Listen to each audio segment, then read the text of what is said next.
Hari ini, cikgu akan ajar cara untuk melabel daya mengikut situasi yang diberikan dalam soalan.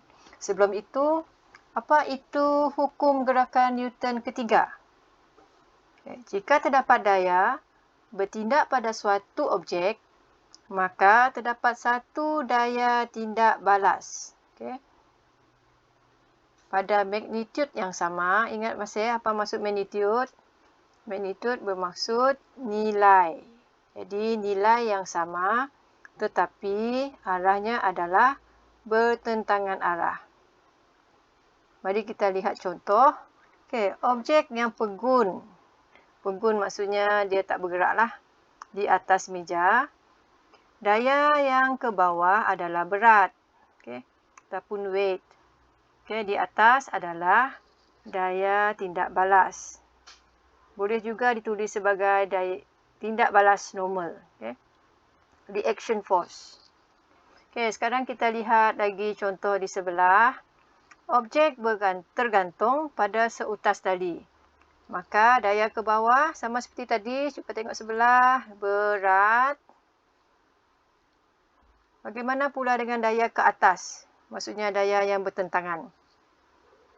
Untuk objek yang tergantung, biasanya kita guna daya tegangan. Tegangan, mana datang tegangan? Tegangan tali. Terdapat lagi contoh-contoh lain, situasi objek dalam keseimbangan. Sebagai contoh, kereta bergerak dengan hal laju seragam. Jadi, apa daya yang ke depan ni? Dalam sebuah kereta ada enjin. Enjin itu akan menghasilkan daya yang dipanggil daya tujah. Jadi, ke depan daya tujah. Bagaimana pula dengan arah daya bertentangan? Mana satu yang bertentangan? Ke hadapan, bertentangannya adalah ke belakang. Jadi, untuk yang ke belakang adalah daya geseran. Daya ke bawah pula adalah berat dan yang bertentangan di atas. Daya tindak balas normal. Tindak balas normal. Kita teruskan dengan contoh sebelah. Kapal terbang bergerak dengan hal laju seragam pada ketinggian tetap. Kita tengok dulu. Ni anak panah ni ke depan macam tadi. Bolehkah kita letak daya tujah? Sebenarnya daya tujah ini yang bergerak ke hadapan. Tengok ni. Ni enjin dia yang menyebabkan dia bergerak ke hadapan. Jadi daya tujahnya adalah berada yang cikgu bulatkan ni. Kemana dia bergerak ke hadapan, itulah daya tujah. Daya tujah ke hadapan. Yang ke belakang adalah daya geseran. Ataupun jawapan lain yang boleh diterima adalah seperti rintangan udara pun boleh diterima.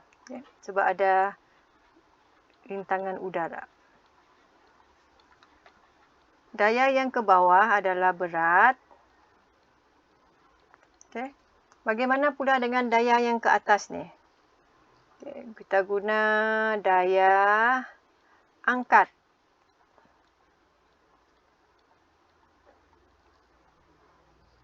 Seterusnya, belon udara panas. Belon udara panas. Untuk belon ke bawah, seperti biasa macam tadi juga. Berat.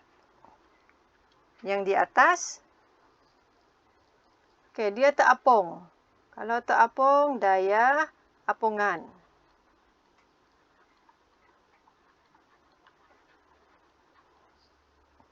Kemudian contoh yang terakhir adalah kapal terapung di permukaan air. Jika kita perhatikan, daya ke bawah ini kebanyakannya adalah berat. Cikgu tanda warna merah. Tengok. Kebanyakannya berat. Ini pun berat.